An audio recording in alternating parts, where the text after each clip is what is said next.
Just over here to close the door. Help me. Help me. There you go. No, it's gonna make me fall. Ready? Oh! Pick me up, please. Baby, overthinking. It's broken! I'm not gonna fall the damn thing! The chair broke? Yes! Steven, what's going on with your behavior? Got a whole host of complaints from the nurses that you need to change your behavior. You haven't. There's nothing I can do to help you. So you're done here. You will not be admitted back. You are finished. Could I please have another chance? No. This is a roller coaster start because Patrick's already second-guessing himself big time. Patrick's about to see Dr. Now, and he's super nervous about how his weigh-in will go. He's been sick and admits he hasn't been sticking to his diet like he should have. He's tried a little, but definitely could have done more. It's clear he's already bracing himself for whatever Dr. Now has to say next. Going to see Dr. Now for the next appointment, see where my weight's at. I don't know. I've been sick. I know I haven't done that great on my diet. I've tried, but I could have done better. You can just feel the nerves here. Patrick is practically sweating over this weigh-in. He's not sure if he's lost enough weight and can't stop thinking about how he got sick and ended up lying in bed instead of doing what he needed for the program. He's feeling the pressure and doesn't know what to expect when he steps on the scale. There's a whole lot of suspense as he gears up for his big weigh-in moment. Here we are back in Houston for my next follow-up with Dr. Now, and we're gonna see how much weight I've lost. I'm a little worried because I got sick after camping, and I've been sick pretty much the whole month. So all I could do was rest in bed, and I couldn't really focus on what I needed to do for the program. So I made a little bit of progress, but I don't know if it's gonna be enough. This is a big oh no moment as Patrick steps on the scale, hoping for the best, but clearly worried. Dr. Now's team told him his goal was 516 pounds, so he steps up nervously. Unfortunately, he did not hit that number, and you can see the disappointment in his face as he realizes it. You just know Dr. Now is going to have something to say about this, and it's probably not going to be gentle. Hi, how are you? At my last appointment, I was down to 616, and Dr. Now told me to lose another 100 pounds over the last 2 months. Step up on the scale. So that would put me at 516. Watching Patrick's face here is just priceless. He knows he's in for it after seeing his weight. He's frustrated and can already imagine how Dr. Now's going to react, knowing this is not the progress anyone was hoping for. He's realizing just how tough the program is and how hard it's been to stick to it, but he's not quite ready for the very real talk Dr. Now is about to deliver. That's no good. We're going to be going to room 5. All right. Good Lord, that's not okay. What the heck happened with that? There's only one way this is gonna go with Dr. Now at this point, and it's not the way you daydream about. It's almost hard to believe this conversation as Dr. Now starts questioning what went wrong. Dr. Now walks in and jumps right to it, talking about Patrick's weight gain and the whole strain of traveling with his health. Patrick mentions being sick, but Dr. Now's not buying it, saying most people actually lose weight when they're ill, not gain it. This moment is all about excuses meeting a very skeptical Dr. Now. Hello, how y'all doing? Fine, you? I'm good, thank you. All right, good to see you all again. How was your trip down here? It was all right. Long drive, but it was good. How many hours did you have to drive? About 11. 1 day or 2 days or what? No, we just drive straight here. Patrick's honesty here is funny, but also kind of painful. He just straight up admits he wasn't following the diet. He can't come up with any real excuses, and Dr. Now looks at him like, so why even come here if you're not taking it seriously? Patrick knows he has to make a change, but it's clear he's struggling with the whole thing. Dr. Now's about to make it even more real for him, and you know it's coming. People have flu, they lose a lot of weight, and they don't gain weight. No. Not me. Well, make better story. No, I don't really have any excuses. I mean, I wasn't eating right. So what is your objective coming here if you just plan to keep doing whatever you want and making excuses and telling me you didn't follow the diet and you were sick and... This is one of those tough love moments, and Dr. Now isn't holding back at all. He tells Patrick that nobody, not him or Patrick's family, can magically save him. This is something Patrick has to do himself. Dr. Now points out that ignoring the diet for so long has only hurt Patrick's progress, and he's starting to lose patience. Patrick tries to promise he'll do better, but Dr. Now's heard it all before, and you can tell he's not convinced yet. I just have to get off my own butt and do it. If you were coming here and you're clearly, taking this seriously and think this is a joke, but there is no magic to save you. It's not going to be me that saves you. It's not going to be your wife or your daughter. Our magic is you, and follow the instructions that we gave you. You don't want to follow those, and you want me to make you lose weight. This part is so intense you can practically feel the tension through the screen. Dr. Now brings up Patrick's worsening health issues, like chest pain and heart strain, and Patrick admits to feeling it every day. Dr. Now decides to order some tests to check his heart, making it clear that things are getting serious fast. This is a huge wake-up call, but will Patrick actually listen? You got a lot of health issues. We need to check your heart, make sure that you're not having angina, and see what's going on, because your body is close to giving out. And this is all a result of overeating and not losing weight. You understand that? Yes, sir. How much you can do before you get that chest pain? It don't always just come up when I'm doing something. It may come up just out of the blue. This moment is wild as Dr. Now goes in on Patrick's lack of effort, calling it out with zero sugarcoating. Dr. Now bluntly says he has no answers for Patrick if he refuses to follow instructions, and Patrick tries to explain himself but ends up sounding defensive. Dr. Now reminds him that these health risks are real, and they're all due to his choices, not anyone else's. Things are getting tense, and the next part is only going to turn up the heat. What you can do from this point on. But in the meantime, I don't have an answer for you. You have to figure that out. So we get the updated blood work on you, see how bad you're We don't need to do all that. You have no answers for it. Well, what? we have answers for you, but you're not following those. If you thought Dr. Now was going to give up, think again. He gives Patrick another shot, but the goal is way easier this time. He sets up a local clinic for Patrick to check in at, giving him 2 months to lose 80 pounds, hoping a smaller goal might actually stick. Patrick knows this is his best shot at turning things around and promises to give it a real try. The big question is, can he actually follow through? I'll give you that work. I'm just tired of listening to it. Do whatever you need to do to help. Well, Patrick, you got to get your life in order. You got to get your attitude in the right place. You got to make a decision in your life, what to do, what not to do. That's true. And those things are something that you're going to have to figure out, right? That's right. Okay. Watching Patrick here is like watching someone on the edge of giving up, but his wife's not letting it slide. Right after the appointment, Patrick is so frustrated he considers not going back to Dr. Now. His wife jumps in, reminding him that Dr. Now only wants the best for him, and he needs to get back on track. Patrick's pretty reluctant, but knows deep down she's right, even if he's not thrilled about it. We're gonna get you back on track. Not with him. I won't be back here.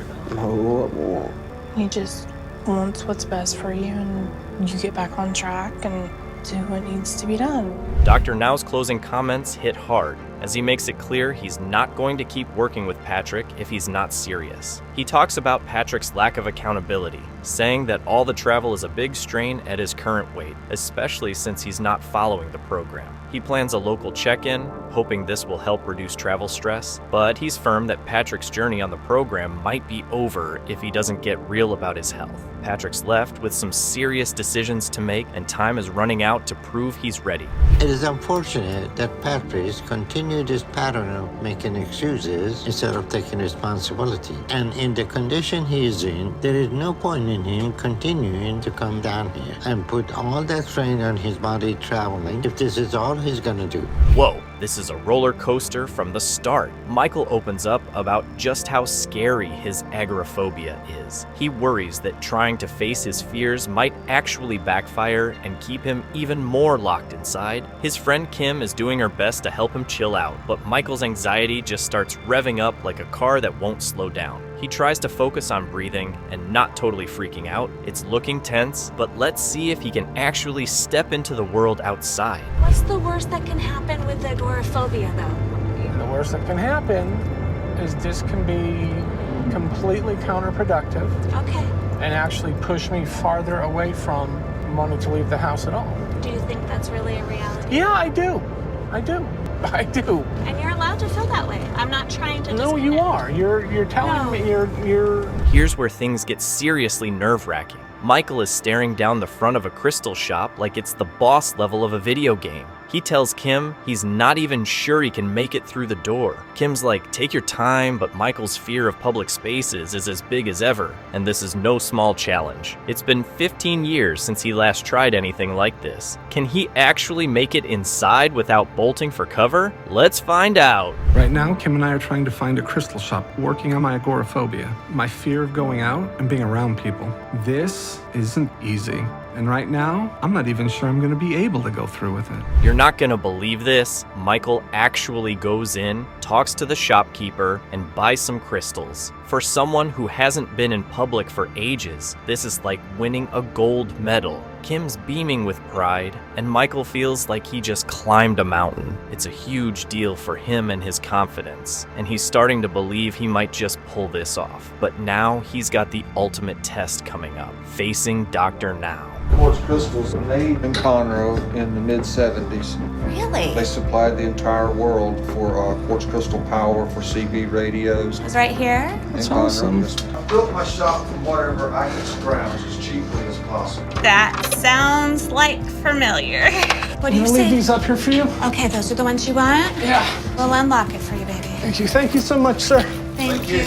Uh-oh, it's time for Michael's big weigh-in, and you can feel the nerves all around. Michael and Kim roll into Dr. Now's office, and he admits he's worried he didn't drop enough pounds. He needed an extra month to try to hit his target, but even that may not be enough. This meeting is like waiting for the test results on a pop quiz you forgot to study for. Let's see if Dr. Now gives him a thumbs up or a giant try again. Kim and I are back at Dr. Now's for my next appointment, and to find out if I made the progress I was supposed to make. But I am nervous. I've been struggling a lot, and that led me to take an extra month coming back here. Dr. Now gave me a 3-month goal, and I took 4 because it's gotten a lot harder to do this. Oof, talk about a letdown. Michael finds out he's not quite where he hoped to be. Dr. Now tells him he lost weight but didn't hit the target, leaving Michael feeling like he just missed out on winning the prize at the carnival. He's shed about 100 pounds, which is no small thing, but he was hoping to make a bigger dent. Now he's left wondering if he's gonna get the green light for surgery. But wait, Dr. Now isn't done yet and still has a few things to say. Okay, we got this, okay? Yeah. It's okay. Not much to say, other than I'm disappointed. Very disappointed because I didn't lose more. It's still loss, and that's good. Overall, that's about 100 pounds I've taken off my body. So maybe Dr. Now will see the total and even consider moving me ahead with the testing. Okay, time for a reality check. Dr. Now is ready to tackle the big issue, portion control. He reminds Michael that while he's made progress, he's still got work to do on cutting back the chow. Michael admits it's tough, but he's got to keep going if he wants to make surgery. Dr. Now sets another goal and tells him to pick up the pace. Now it's back to the drawing board as Michael heads home with a big goal and an even bigger plate of challenges. Good. Michael, so you took 4 months this time, but lost half of what you did the first time. So what's going on? I think it's just like you said, Dr. Now. You know, the more weight you lose, the harder it is to lose. Portion control is still a problem. I got lots of excuses, but it doesn't matter. Good. Well, it's understandable. That's getting harder for you over this amount of time. This moment is actually super sweet. Michael finally feels a bit of confidence creeping back in. He's proud of himself because he's managed to go out with Kim 5 more times without panicking, which is like winning the lottery for him. He's even got enough courage now to think about returning to something he loved ages ago, martial arts. This small boost of confidence is a big deal for him. And so, with a dash of bravery, he heads to the dojo to see if he still has what it takes. I've been feeling good about my recent progress and how well I'm doing. You know, I feel like I've been doing better over these last couple of months. Kim and I have gone out 5 more times to public places. That's huge, you know? So I'm making progress with my agoraphobia. And with that progress, I started to feel some of my confidence come back. But a little is just enough to make me think I can get back to something I love, you know? Now this is a blast from the past. Michael's back in the dojo after 20 years. He reconnects with his old instructor, who's as friendly as ever, and nervously tells him it's been ages since he trained.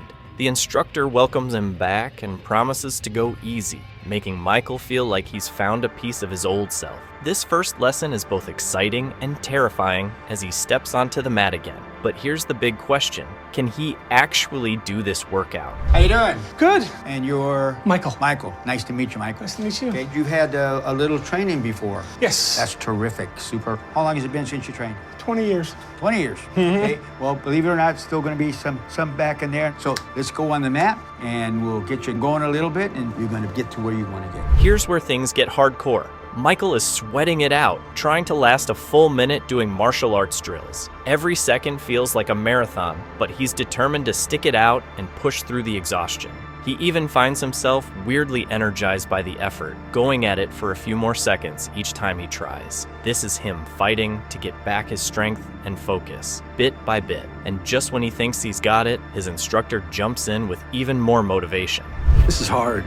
I'm exhausted, but I'm exhilarated by that exhaustion, and then it pushes me to go on for 5 or 10 more seconds. The final goal for me is getting to that minute right now, and I have to do it little by little. I take a break, I recenter myself, I gain my composure, I gain my breath, and I go back at it. It's all high fives and pep talks as Michael's instructor gives him some much needed encouragement. He tells Michael his technique is still on point and reminds him that martial arts is as much about the mind as it is about the body. Michael's feeling pumped and ready to take on whatever comes next. Thanks to this boost of confidence, it's all about those small victories keeping him on track. And with that boost, he's ready to go for the big drill, the 60-second showdown. In martial arts is that how you think is going to determine whether you're successful at whatever it is that you're doing. Physically now, to get to where you want to get, you have to do it in little pieces. When you're going to get started? How about some 15-second shots right now? All right, time to hold your breath. Michael's going all in on a 60-second drill, sweating buckets, but keeping his cool. He's fully focused, aiming for that 1-minute mark to prove he's got the strength and stamina. It's tough, but it's giving him a huge sense of accomplishment, reminding him that he's reclaiming control over his life, one punch at a time. The drill shows him he can handle the pressure, even if it's tough. And now, armed with confidence, he's about to step out of the dojo and take on the rest of his life. That's it. This has encouraged me and given me a fire to work even harder and to keep doing this, because martial arts Is a place where I find peace. I find balance. I find my center. And it's where I need to be. because martial arts is going to help me find myself again. I felt like a husk of a person for too long. This is one big mic drop moment. Michael leaves the dojo feeling like a brand new person. He's got tools, confidence, and a drive to keep going after facing his fears and pushing his limits. He's ready to tackle other parts of his life with the same grit and knows he's not backing down now. With only 2 months left until his next weigh-in, he's on a mission to hit his goal and make that surgery happen. If there was ever a time to root for Michael, it's now as he marches forward with a whole lot of heart.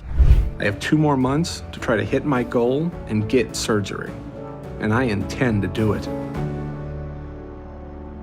Buckle up, because this journey is wild from the start. Lupe's here, kicking things off with a deep love for food. She admits when she's stressed, she just has to eat. But now she's realizing that this love affair with snacks has to end because she's got to save her life. Things are about to get real as she digs into this challenge. When I get stressed, I just have to find something I want to eat as quickly as possible. But I know these have to be my last unhealthy meals. Once I get to Dr. Now, I have to give up all this because I'm ready to fight for my life.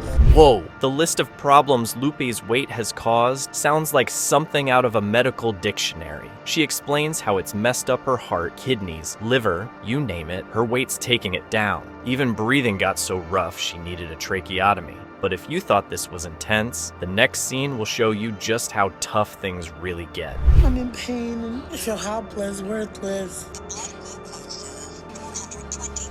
Dang, 423. because of my weight. I am diabetic, and it scares me the most is that my kidneys will fail again. I've already got into a diabetic coma, and there was so much fat around my neck, it was suffocating me. So they had to do a tracheotomy just so I could breathe while I was unconscious. This part's like a soap opera twist in their marriage. Lupe introduces her husband, Gilbert, who's not just her hubby, but her full-time caregiver too. Poor guy even admits their marriage has taken a back seat because all his time goes into taking care of her. It's sweet. But wow, their relationship's about to get seriously tested. My husband, Gilbert, is my caretaker. He can't have a full-time job because he takes care of me all the time. I feel helpless. It's just me taking care of her more than us having a marriage. You know, I guess you could say intimacy is impossible. This is way harder than it. Here's the tea. Lupe wasn't exactly upfront about her weight when she met Gilbert online. She remembers their early days and how she sorta told him she weighed a lot less. She was super scared he'd bail after she sent him her real picture. But turns out Gilbert's commitment's about to shine through in a big way. We met 8 years ago in a chat room, and since then, he's taken care of me. Thank you so much. Have a nice day. We talked for about 6 months, and we just hit it off. It didn't have donut holes. What'd you get? Don't get mad, but I had to get the other one. Which one you want? Look.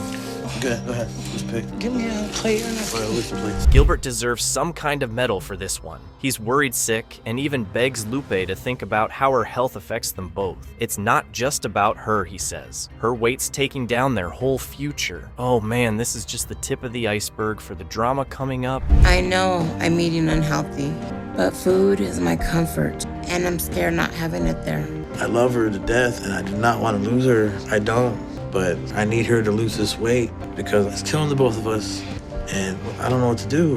When Gilbert suspects a blood clot, things get downright scary. Lupe's leg pain's so bad, Gilbert calls Dr. Now, their go-to guy for emergencies. Dr. Now's advice? Get to the ER ASAP. No time to waste. This is turning into a nail-biter with every second counting. This is kind of scaring me right now because I love my wife, and I don't want her to die on me. How much longer? 10 minutes. 10 minutes? Lupe should be arriving any minute now. From what they told me, she's been in a small car for 3 days. And that's a long time for somebody her size to have that much stress on her body. Okay, so here's where it hits hard. Dr. Now says her heart's running on low power. After tests, he finds out her heart's working at just 35%, barely getting by under the stress. He even says a longer car ride could have been the end. Yikes. And if you thought that was rough, wait till the next health update. But her heart is in failure and it's only functioning about 35% capacity. She's lucky because if her car ride was 2 to 3 hours longer, her heart is literally being smothered under the weight of her body. Dr. Now's honesty with Gilbert is next level brutal. He basically says, hey Gilbert, you're kind of helping Lupe eat herself to death. Turns out, Gilbert's been unknowingly feeding her habit by bringing her food all the time, and now they both need to turn things around together. But first, Lupe's got a physical challenge coming up that's gonna be tough to watch. I get sick. Who brings you the food? My husband and my family. They don't realize that they are killing you? No. No? I think they do what they do because they love me. Okay. All right, let's see if we can get you in bed. We got a very pathological situation here. She's been killing herself, and her husband has been helping her to do that. At her size, she's been consuming at least 20 to 30,000 calories a day. Lupe's lost weight, and you'd think things would get easier, right? Well, she's feeling a bit more mobile after 2 months in the hospital, and she's ready to go home to lose more. Dr. Now gives her a goal to drop another 75 pounds. But wait till you see her first struggle when she tries to do a normal task. It's a roller coaster. Now that the day is here to see the doctor again, I'm a little nervous. He wanted me to lose 50 pounds this past month. I'm just hoping I've done it, or that I'm at least close enough for him to approve me for surgery. That's true, I think it's big. No, check it. Just walk back there. One of the reasons I hate being out in public. Things take an awkward turn as Lupe gets stuck on the toilet. Yep, you heard that right. It's a struggle just to use the restroom, and she ends up needing emergency help to get out. Moments like this show how hard every little thing is for her. But this bathroom situation is far from over. Wait till you see the full scene. You gotta get off this damn... I'm trying to help you. You're crying more than you're trying. Let me get a nurse real quick. Can you give me a hand real quick? If you can help her push up. Jesus. Don't let me go, please. Would you just come on? Okay. 1, 2, 3. I can't do it. Are you serious? You won't believe this. An entire emergency crew shows up to help her out of the bathroom. Dr. Now says this kind of strain is super risky for her heart. Even something small could be too much. The team has to act fast because she's inches away from a big health crisis. Things are looking dicey, but more health updates are coming. Easily go to cardiac arrest, and there'll be nothing we can do about it. So they need to act fast. How's it going, ma'am?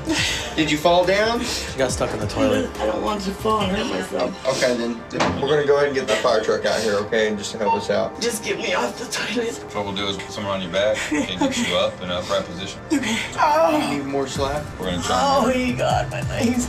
Dr. Now isn't pulling any punches with his warnings. This one's a big deal. He tells her to head back to the hospital and stay focused on her diet, or she might not make it through another emergency. Lupe is determined to keep going, even though it's scary and hard. But let's see if she can hold it together once she's home. Lupe got to the point that she won't tolerate any physical activity. She's less mobile now since last time I saw her, and took a whole team to get her up and put her in the wheelchair. But right now, I'm very worried about how much strain she just put on her body.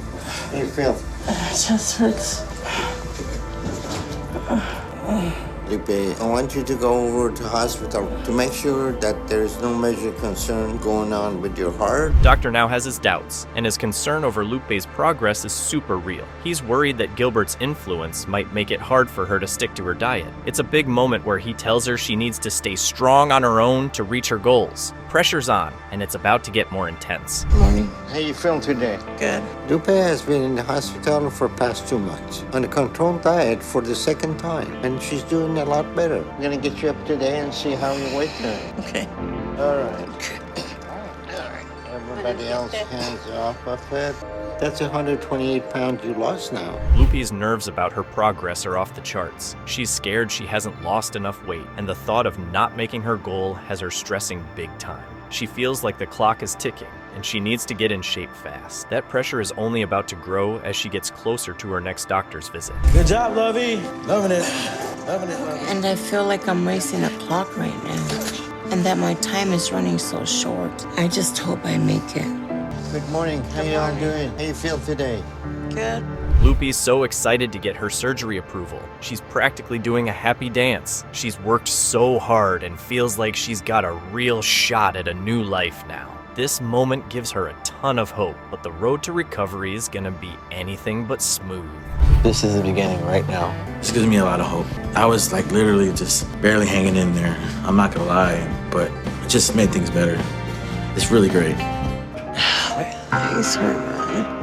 The doctor said he wants to know my progress and that I have to stand up on a regular scale to get my weight today. Dr. Now's not letting her slack off. He says it's time to get moving. He's pushing Lupe to stand up and stay active because it's the only way she'll get stronger. But Lupe's scared of every step and just can't bring herself to move as much as he wants. Her struggle with her fears is about to hit a big breaking point. Lupe, you've been in bed so long, you're losing your strength, okay? You don't know, because if you know, you would do something about it. Come on. I can't.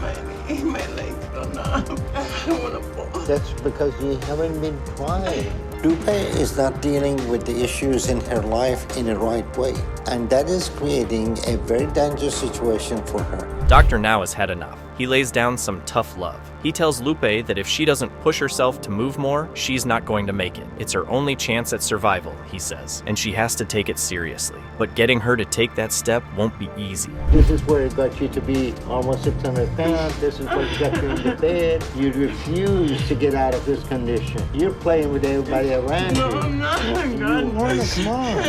This is your life, and we're trying to help you. I know you are, and I'm very thankful for that, but I know your actions speak louder than what you say. Yeah, I know my legs is not feel. I've been in bed all these days. You know what you need to do.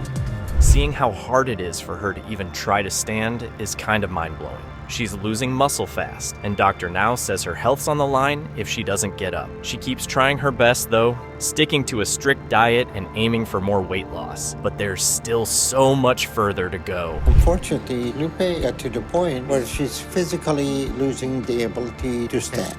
That hip joint needs to be probably replaced, and then she needed tendon to be worked out. But the fact that she's willing to try is a good sign. So we'll address this issue as you start losing some more weight, okay? And finally, some good news. Lupe hits a major milestone with her weight loss. She drops down to 360 pounds, and Dr. Now gives her a big thumbs up for the progress. But he reminds her this is only the start of her journey, and she has to keep going. The fight isn't over yet, but Lupe is determined to make it. We still have a lot of work to do with her, but she's a fighter at the end of the day. Proud of you, you lost all that weight. Thank you. But I want you to keep this up and every day try to stand up and do your exercise. Okay, keep it up and I will see you later, okay? Thank you, Dr. Now. All right. This is totally nuts right off the bat. Sarita straight up says she knows her eating is out of control and actually kind of dangerous. Sarita admits she's in a rough spot with overeating, but doesn't know if she wants to work hard to fix it or just find some magic solution. It's like she's stuck between, I want to be healthy and I want a genie. This is gonna be one rocky ride, and if you think this was intense, wait till you hear what she says next. Sarita clearly knows that she has a problem with her overeating, and it has reached a dangerous point. The question is whether or not she's willing to do all she needs to change that, or she's looking for a quick fix and a magical solution to fix it for her. All right, here's where things get real. Sarita confesses that she's actually afraid to sleep because she worries her weight could keep her from waking up. Talk about a nightmare. She says doctors have told her she's too big and the health risks freak her out. As if that wasn't enough to make you gasp, she drops another bomb about her physical pain in the next scene. I'm scared to sleep, if I could be honest about it. I'm scared that I'm not gonna wake up because of my weight. I done had some health scares and I got doctors tell me I'm too big. So, yeah. Hey, go down there and help me. My weight, it scares me now. Okay, here's the whiplash moment. She's grateful for her family, but also super pumped about mealtime, which she admits is her favorite part of the day. Sarita lives with her husband, Lawrence, and stepson, and while she's thankful for them, she admits it's not all roses. Food is her real excitement, and she treats mealtime like a party that happens 3 times a day. Her food excitement spills over to her husband's thoughts on her eating next, and it's a lot to handle. I live with the love of my life, my husband Lawrence, and my stepson.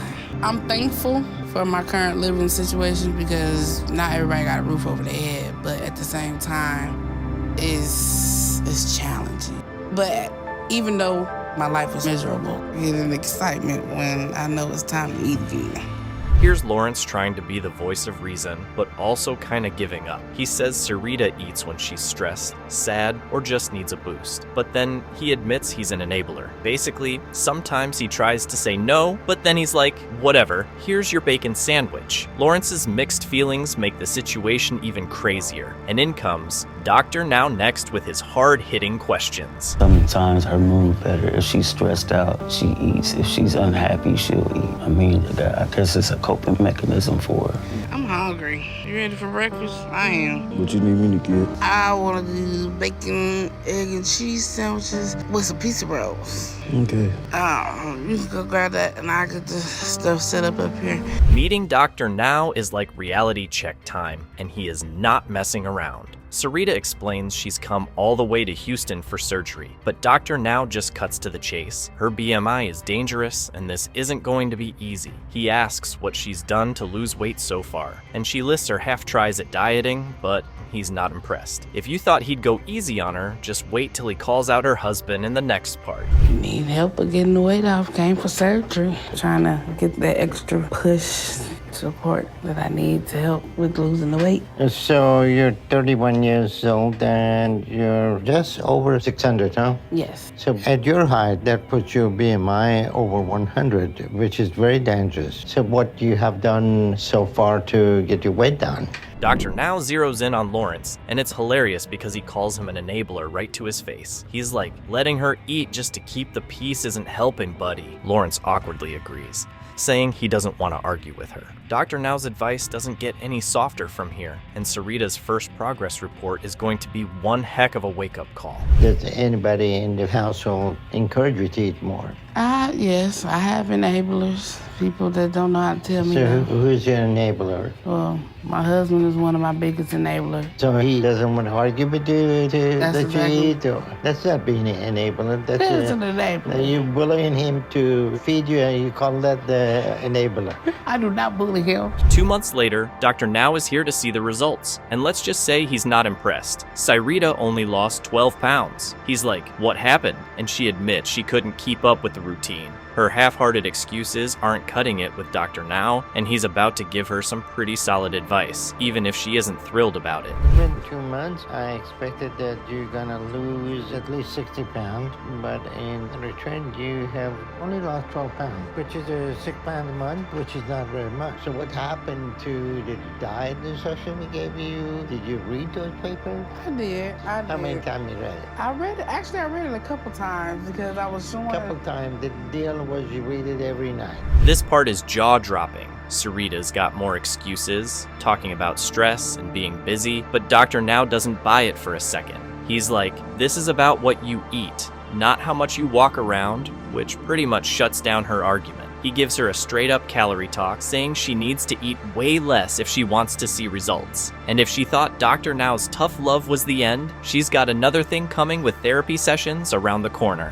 Why should I cut you out? Because I didn't meet my goal again this time. You're right about that. This is 4 months later, you could have lost another 200 pounds, but you gained. So why is that? Well, I had a lot going on back at home. I was still eating, as far as on the healthy wise, but it was just so much stuff going on at that time. So I wasn't being mobile. Here's where things take a hard turn. Sarita starts talking about her rough foster care experience, and it's honestly heartbreaking. She faced violence of all kinds, and she's carried this pain for years. You can really see why food became her comfort. The trauma she's held on to is huge, and her therapist is about to have her try a new way to let go of these painful memories. What was that like? It was horrible. The typical stories of foster care, the typical horrific things you normally hear about foster care. That's the typical, that's what happened. I feel bad because we're jumping right into it, but it sounds like you were abused. Yeah. What kind of abuse? Sexual, physical, mental. All of it. Yeah. Dr. Paradise, her therapist, decides it's time for Sarita to keep a trauma journal to try to break free from the emotional chains. He says writing about her past and her food habits might help her understand why she eats for comfort. This is a huge step for Sarita, and it's her first big move to look inward and finally let go of some of that hurt. But buckle up, because her next task, writing a letter to her mom, brings up a lot more. It's normal to be worried about a surgery, right? So all of the homework I want to focus on, one, letting down your guard a little bit, being a little less defensive. And I think one of the ways to do that is to keep track of what you've been eating really accurately, so that when Dr. Now asks you, you can tell him, right? Second homework, if we were doing a trauma journal, what might make it in that journal? What would you be writing? Sarita's letter to her mom is both sad and raw, as she unloads years of hurt and anger onto the page. She talks about how she felt abandoned and unloved, how her mom always seemed to favor her siblings. Writing this letter is a big emotional release, and you can tell it's like ripping off a band-aid she's had on for years. Her therapist is there to help her process, and it's amazing to see her take this brave step. Today I wrote a letter to my mom. I'm writing this letter to her because I feel like it plays a big part in my stress and why I eat a lot and why I eat so much. So it plays a big role in that, and I feel like it's gonna help me let it go. Well, since then, Mom, it's been exactly a year and almost 1 month since she left this wicked ass world. I know since she left, it definitely hasn't been easy for me at all. Some days those grudges that I had for many years creep back up, and most days I wish. In therapy, Cyrita shares how much writing the letter helped her feel lighter, like a big weight is finally being lifted. She realizes she's been holding on to anger and hurt for so long, and she's ready to let it go to focus on her health. This moment marks a turning point for her, as she's finally taking control over her emotions instead of letting them control her. With her mind a bit clearer, the real work on her health can finally begin. I started out at a young age, and the one person who feel like hurting me the most, that let me down, need to hear. And basically, you know, she's deceased now, so I have to get to a point where I need to let it go. I'm proud of you. All right.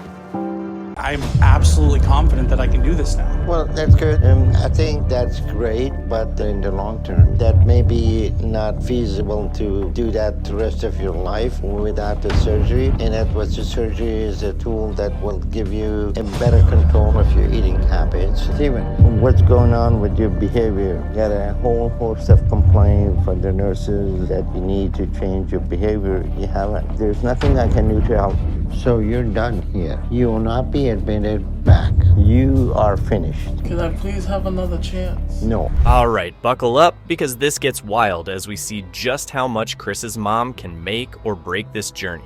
Chris thinks about how having his mom back in his life could either be the golden ticket he needs or the big problem that keeps him stuck. Both of them seem super ready to change things, but let's be real, we've heard that before. Chris is really hoping this new mom support squad can get him on track. Stay tuned to see if this family duo can handle the weight. Literally. This is all gonna be up to Chris. And the question is, with his mom coming back in his life, if she's gonna be the support he needs, or she's gonna end up enabling him. Hopefully, both of them are serious about what they are saying, and they are ready to do what it takes to save Chris' life.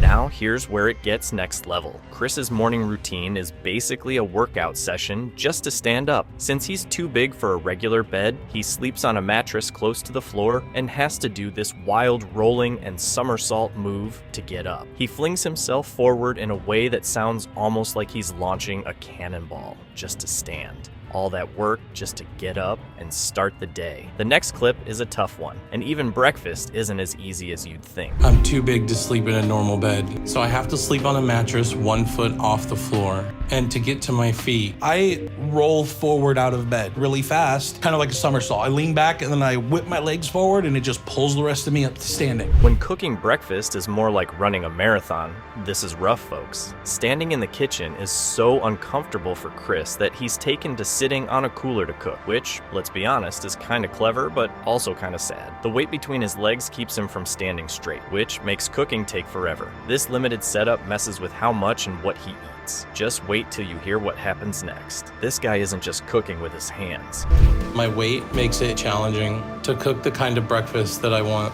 Because of the weight and the fat in between my legs, I can't stand up straight, so they're constantly pushing apart, which makes it really uncomfortable to stand in the kitchen for a long period of time, so I actually have to sit on a cooler that I sit on when I cook.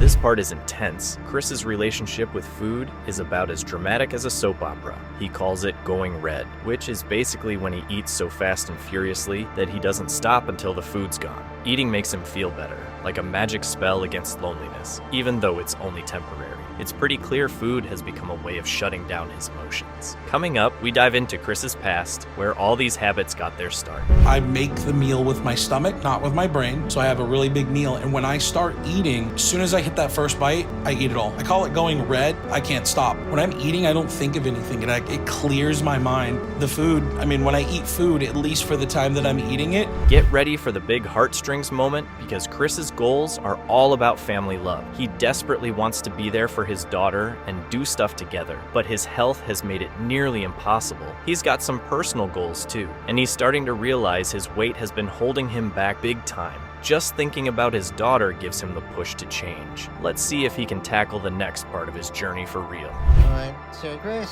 you're 36 years old and 620. What do you do in Oklahoma? Right now, I'm not doing anything in Oklahoma. Any goals? Oh yes, I definitely have some goals. I mean, my biggest things I want to do things with my daughter, but I also want to. There's a lot of things I want to do for myself. So you have a daughter too? This part is a real bummer. Chris's day basically goes like this: eat, play video games, feel lonely, repeat. He admits he's stuck in a cycle where he eats out of boredom and sadness, which only keeps him trapped in his health issues. He realizes his eating is about filling a void, and he wants to find a way to break free of it. Next up, he finally gets a professional plan, and it's time to see if he can stick to it. So what do you do all day? Right now, I play games and eat food when I'm bored or feel alone. So what do you think is wrong with your eating habit? I'm eating too much of everything, eating the wrong things. So for the past 36 years, you're eating too much. So what is the difference now? Why did you decide to do something now? I want more. This part is all about the do or diet moment, and things get serious. Dr. Now gives Chris a strict 1 to 200 calorie plan to start his weight loss journey, which sounds small but mighty. Chris seems motivated to show Dr. Now that he's ready to make this massive change. This is his first time on a real plan, and it feels like he's finally got the tools. But will this game plan be enough to keep him going? It's been about a month since I seen Dr. Now for my first appointment. Coming back took us 12 hours because of traffic and the weather. So it was a hard trip on me, but worth it because of the help I got from Dr. Now to start to turn my life around. But how hard that trip was on me. It's a whole new world for Chris as he realizes just how limited his body has become during a simple trip home. After struggling on the long journey, Chris understands even more how urgent it is for him to improve his stamina. Simple wins, like being able to walk outside and take out his own trash, feel like gold medals to him. It's clear these small victories are giving him hope. What he does next will surprise you. Even his daily habits get a major shakeup. Showed me even more how important it was for me to get healthy, just so I can function, you know? So I'm working hard to up my stamina by doing the stretches and exercises that I need.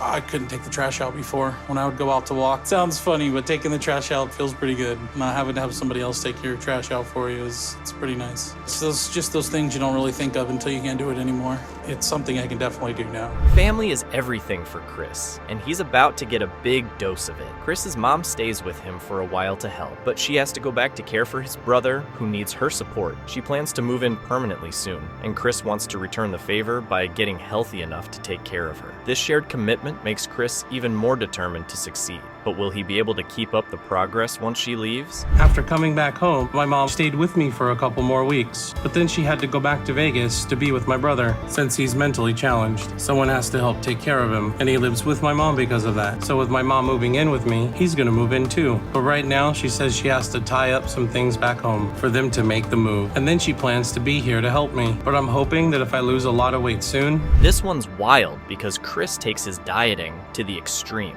going for fasting 5 days straight to drop weight. Chris is only eating every 5 days and sticking to high-protein, low-carb meals on his eating days. His daughter jumps on board with healthy eating too, so he doesn't get tempted by her food. With his family cheering him on, he's more motivated than ever. Next up, we check in with Dr. Now, who has some thoughts on this fasting thing. And my daughter says she's willing to eat what I eat when she's with me, so I don't have to get something else for her that may tempt me. It's great to see my dad eat healthy stuff. Just want ham and lettuce? My dad eats lettuce, a bunch of other healthy food like mushrooms, and it makes me feel happy. Dr. Now doesn't hold back, telling Chris he's got to cool it with the super long fasting if he wants to stay healthy. At his checkup, Chris explains his new routine of sticking to the 200 calorie diet with intense 5-day fasting. Dr. Now suggests he switch to shorter fasts for a healthier approach, like intermittent fasting. This gives Chris a more balanced way to keep losing weight. The next step is all about his long-term goals. Things are about to get serious. Been sticking to, I won't eat over 1,200 calories a day, but I do mainly all protein, but I've been fasting. I ate for 5 days, and then I fast for 5 days. So when you fast, you don't eat anything in all Yeah, day? just drink water. All day? Yeah, all day. So- I take vitamins. So you stuff. say you're fasting for 5 days in a row?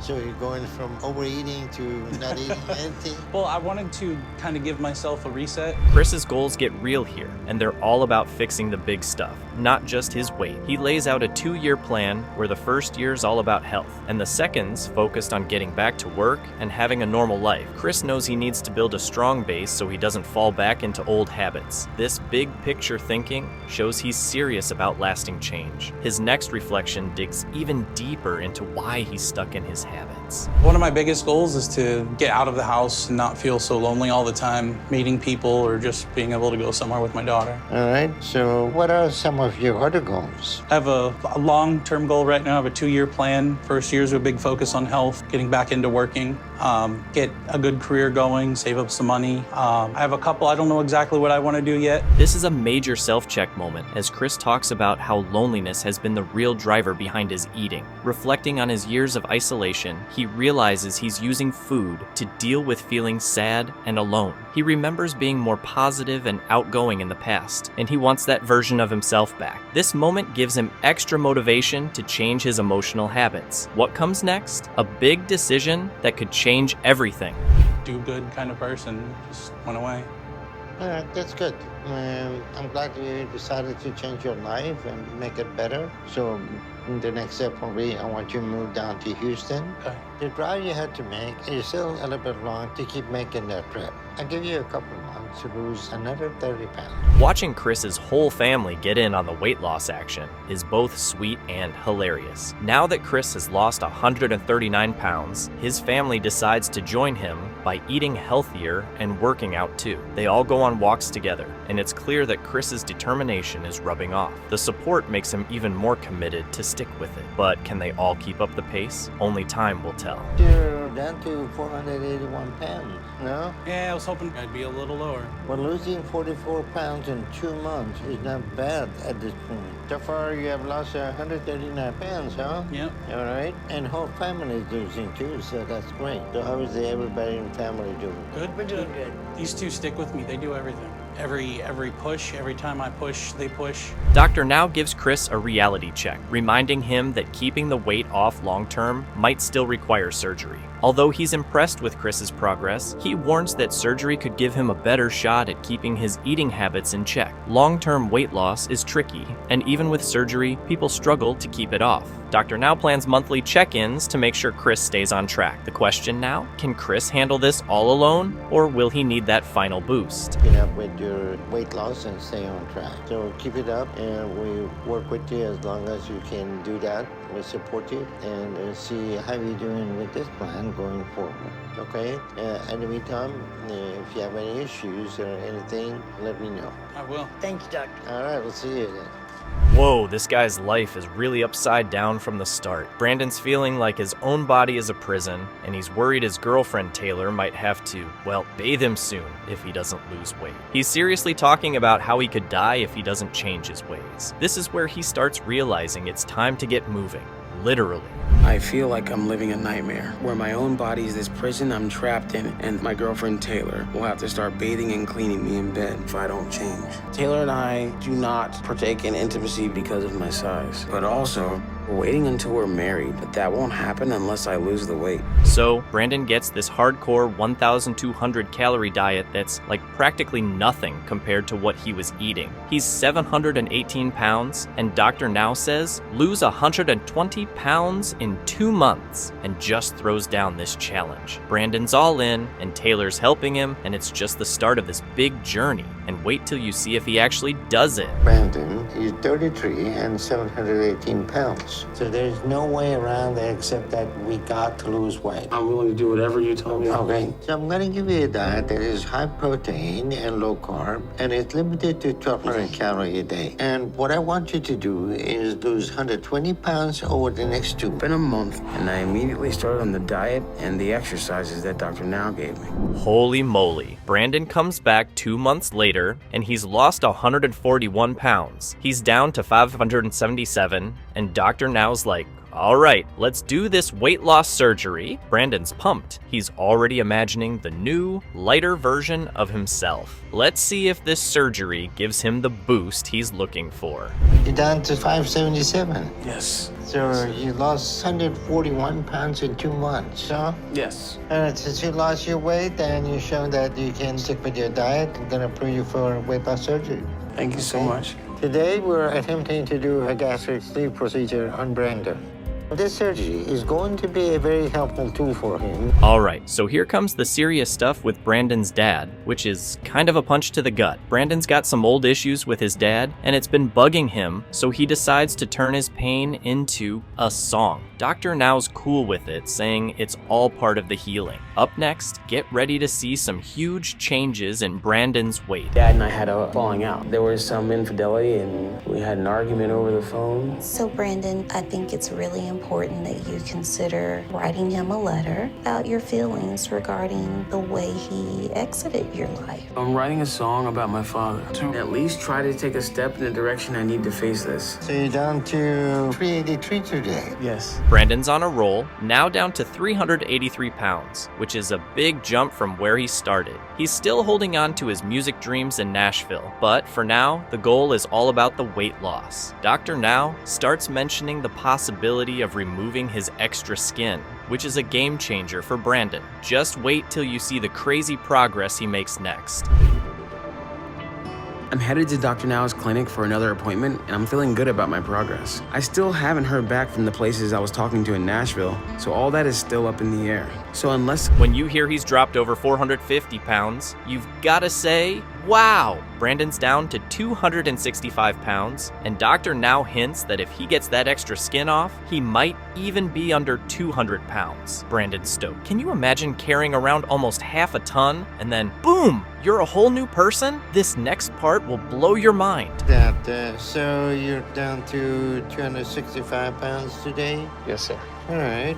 So I remember first day I saw you were 718 pounds. Yes. So you lost over 450 pounds. Yes, sir. Almost twice as much as you weigh now. That's right. Can you imagine that? No, it's been crazy. So how do you feel now? This part's wild. Dr. Now gives the green light for Brandon's skin removal surgery, but Brandon's like, hang on, I want to chase my music dreams first. So he's planning a big move to Nashville while thinking about the surgery later. Dr. Now's all like, go for it, follow your dreams, but come back for the surgery when you're ready. Things are about to get real interesting, so don't go anywhere. You can be ready next month to take some time to recover from the surgery, and there is no issues with the healing process. Well, I'm thinking about moving to Tennessee, to Nashville, the music city, to pursue my career and get music going. This next part is a huge awe moment. Brandon pops the question, and he's engaged to Taylor. They're inviting Dr. Now to the wedding and everything, which is honestly adorable. But Dr. Now reminds Brandon he's gotta stay on track with his weight, even with all the wedding buzz. Buckle up, because these two are about to make some major life moves. I'm getting married to Taylor,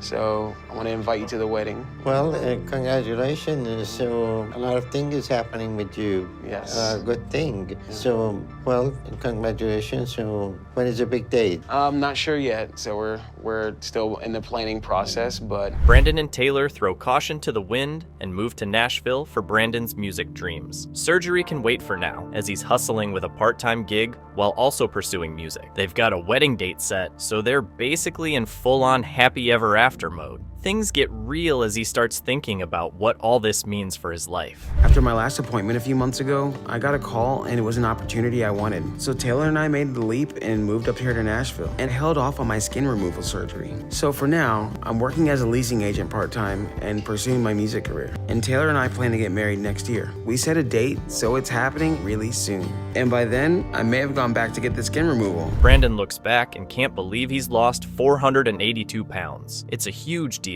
Like, he's basically another person. He's super proud and determined never to go back to that 700-pound life ever. Now that he's got this fresh start, he says it's all thanks to Taylor. Wait until you see what this new life looks like for him. I've worked hard to get to this place. In less than 2 years, I've lost 482 pounds. And I'm gonna work just as hard to stay here because I'll never risk losing this life and I'll never go back to the way I was. I feel like I'm living a nightmare where my own body is this prison I'm trapped in and it keeps me from being able to live my life or even do anything because I'm so big. Brandon's out here living his best life, singing and performing with a whole new confidence that's totally unrecognizable. He's on stage full of gratitude, giving props to Taylor for helping him become a better guy. His whole vibe is totally different now. He believes in himself, finally, and you're gonna love Taylor's reaction to all this. Okay, guys.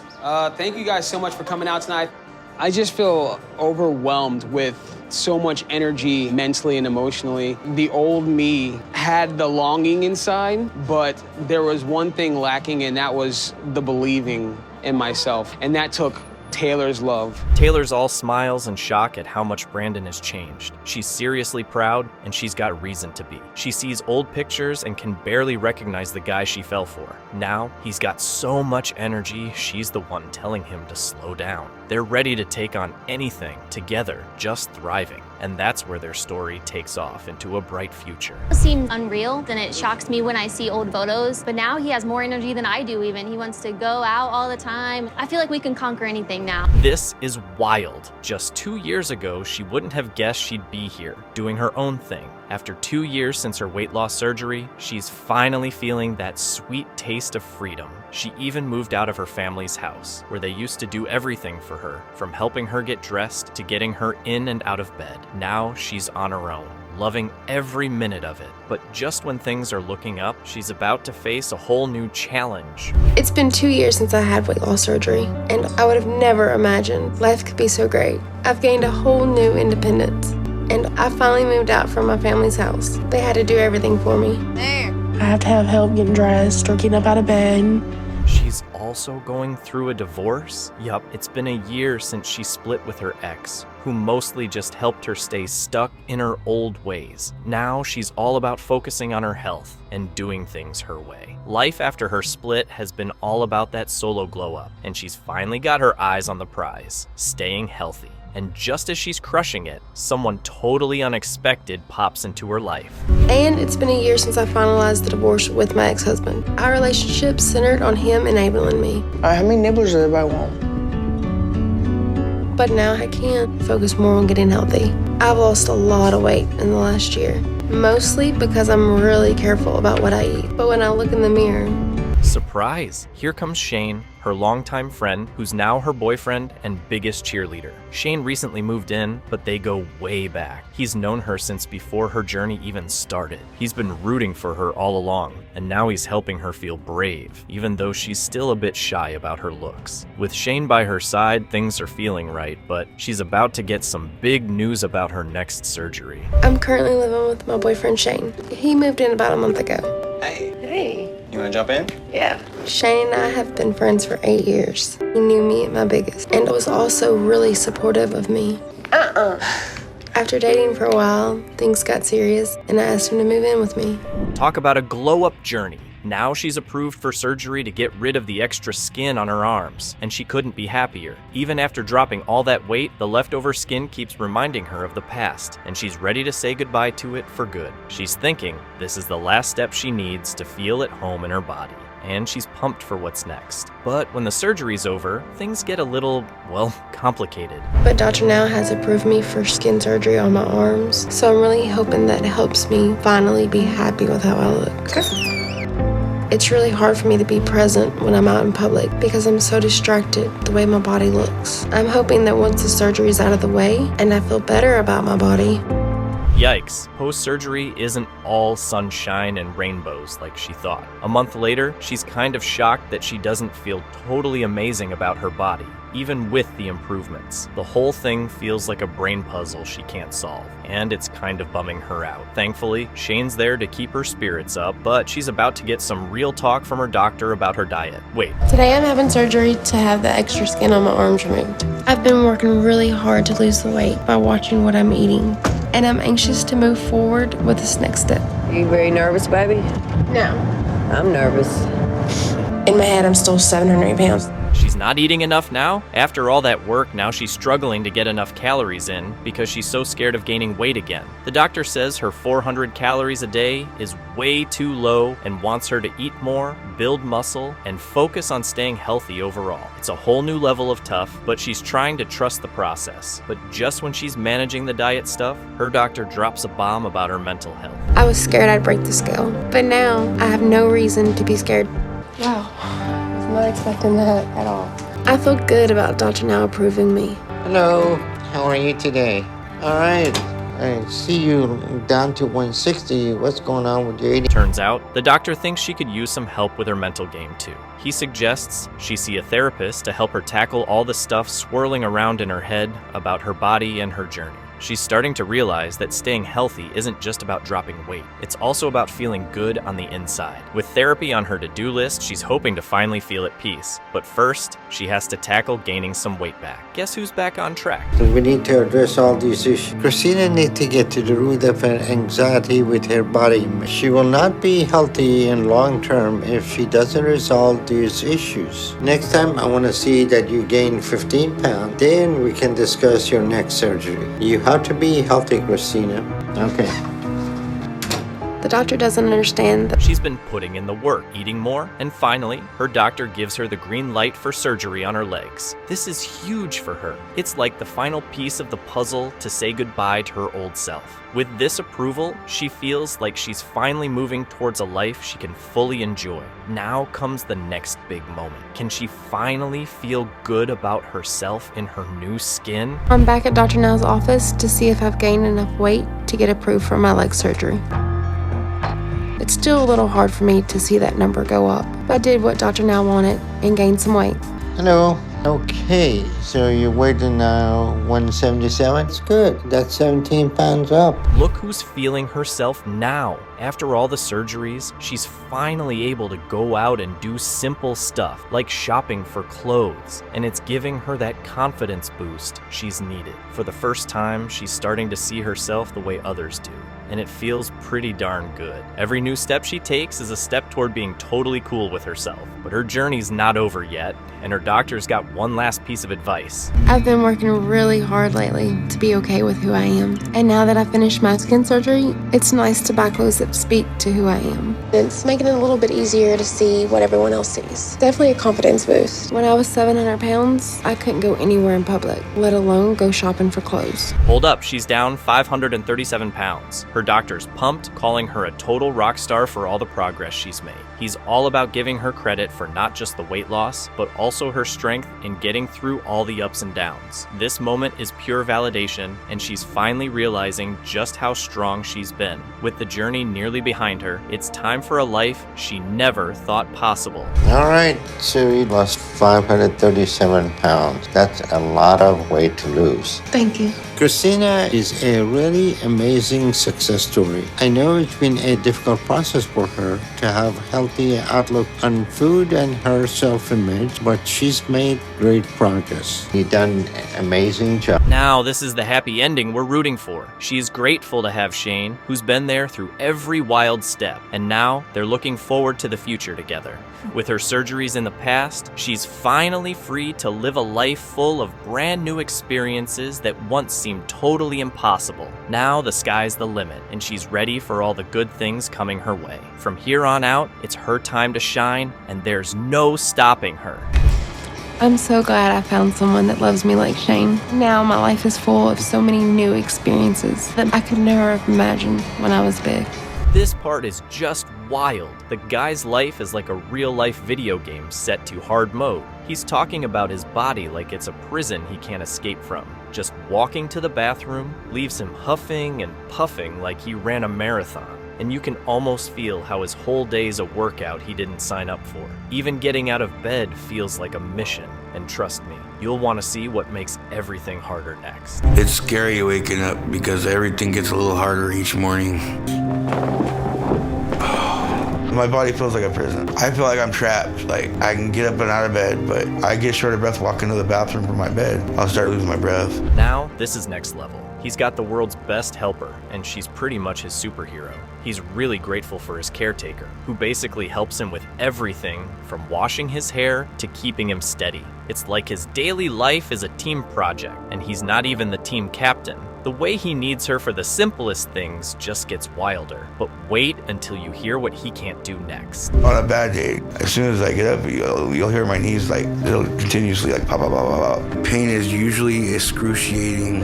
Any normal person should not be short of breath, gasping for air like I do. Elena, can you bring my towels? Sure, I'm coming. I could not live by myself, and I wouldn't survive. This part is both kinda sad and kinda jaw-dropping. He's not even able to use the bathroom without help. He explains that he's losing his independence, and you can feel the frustration. He's trying to keep up with daily stuff, like staying clean, but just doing normal things feels like running a marathon. And yep, things are about to get even trickier. I can use the bathroom by myself, but I can't really wipe myself. It's all come over me recently, I'm more disappointed than scared, but I shower every day. I try to stay as clean as possible. The breakfast order here, absolutely off the charts. He's having a mountain of eggs, sausages, and biscuits, like he's getting ready to run a food race. Plus, he needs someone to prep it all, making food a whole event in his day. You'd think that's a lot, but wait until you hear the backstory on how food became his happy place. What are we gonna have for breakfast? 5 eggs, scrambled with cheese, biscuits. Okay, how many sausages? 7. Okay. All right. Okay, I'm gonna get it ready for you. Thank you. I live here for free with my sister and brother, but I can't do anything for myself anymore. The reason behind his love for food is pretty wild too. Food is like his new best friend after he quit other stuff. After rehab, he started turning to food for comfort instead of, well, less legal things. Basically, food filled the empty space that other stuff left behind, making it his new feel-good fix. But hang tight, because we're diving into some serious family history soon. This is an addiction. It does make me happy and it makes me feel good. But a lot of my weight came after rehab, after I quit doing drugs. I come from a big family. His childhood story is both sad and a bit of a roller coaster ride, with enough twists for a soap opera. He talks about having a rough start with a mom who was addicted to drugs and how they moved around a lot. You start to get why life's been a struggle. The ground was shaky right from the start, but just when you think that's enough, there's even more family drama coming up. She did meth. She was still a good mom. She still took care of her kids first, and then after that, she did whatever she did. My mom, when I was younger, was scared that my dad's grandparents were gonna take me away. And just like that, we left and drove from Washington to this little chill part. And here comes a sweet part that's a little unexpected. His grandma baked like there was no tomorrow. She was all about showing her love with cookies, and she didn't just bake a few, but like 6 dozen at a time. He had free access to sweets 24/7, which was fun as a kid, but you can see how it set the stage for later. Get ready, because the teen years are just around the corner, and things get bumpy. Make cookies, she didn't just make a dozen, she made like 6 dozen, and she left them on the counter. I can just get to them whenever I wanted to. And by the time I hit middle school, I was 180 pounds. My problem was, I never really had the discipline when it came to snacking. If I was having like a rough day, sugar high just felt comforting. Okay, this part is actually pretty heartwarming. He's got a special connection with his younger siblings. The twins brought him joy and a sense of purpose, giving him a reason to keep going. They're his lifeline, making him feel less alone, even when life's tough. Next, we'll see what happens when his social life takes a turn. And then my sister and my brother came around, and things were good. Twins, they mean everything to me, even now. I had a really good time with my brother and sister. We lived in the trailer park. We had a swimming pool right there. Always in the pool. It's like taught him how to swim. We went camping. This guy's high school years, talk about going off the rails. He ended up hanging with the wrong crowd and found himself tangled up in some not so great stuff. This part of his life really changed things and set him up for a wild ride with addiction. And if you thought that was bad, the next part gets even more intense. I started hanging out with the wrong crew. That's when drugs came into my life. It just got out of control from there. I guess my mom felt guilty that I was on my way to winding up like her. Her way of handling that was just to throw me out in the street. So I moved in with my grandparents full time. I would chase any high I can get. Things get real fast. He goes from struggling to getting picked on by random people while he's homeless. One time, people were actually snapping photos of him on the street, and he finally realized he needed help. It's rough, but it pushes him to reach out, even if he doesn't know how things will turn out. And trust me, his next attempt at getting help is anything but smooth. Bullying me just because, they knew I wouldn't be able to get up and defend myself. In the end, that's what finally motivated me to reach out to anybody I knew who could help. Are you done with tea? No. No? The first person to try was this teacher from my high school days. He helped me out and bought me a ticket back to Everett, Washington. Post-rehab, you'd think things would get better, but oh no. Food steps in as his new sidekick. Now, instead of running around, he's mostly sitting and eating, and the pounds start piling on fast. Food replaced the old habit, and this time, it's like his new best buddy, leading to some pretty rapid weight gain. And guess who steps in to help him out next? You guessed it, family. So I went to rehab, 350 to 400 pounds. I got clean, stopped moving around as much, really, and I started eating more. I put on another couple 100 pounds. In Washington, they have low-income housing programs. The state paid for me to live off burgers from the fast food place next door.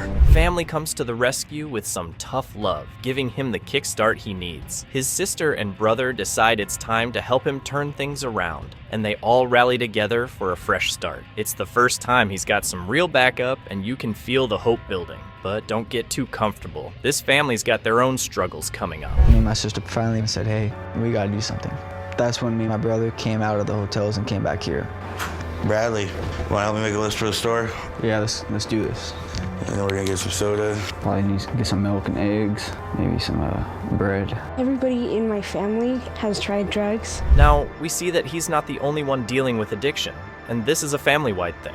His family talks about how they all have battled with addiction in some form, and they're hoping he'll find the motivation to break out of the cycle. They're all rooting for him to find a healthier way forward. But the real heartbreaker, that's coming right up as we dive into their biggest fear. The best case that I can see happening is him getting motivated enough to lose the weight and just get healthy so he can have a life. Maybe a rack of ribs. If you want, you can slow cook them one day. We need barbecue sauce. I can care less if he's 300 pounds and able to walk. The family's fear of losing him is just gut-wrenching, and they're not holding back about it. They're terrified that his weight might end his life too soon, and they're desperate for him to stick around. They just want him to get healthy, no matter what it takes. And as we get to the end, you'll be left hoping the same thing right along with them. I can care less if he's 300 pounds and able to walk, or if he's, $175 and able to go run marathons. As long as it extends his life period. Because my biggest fear right now is him being so obese that we can lose him any day.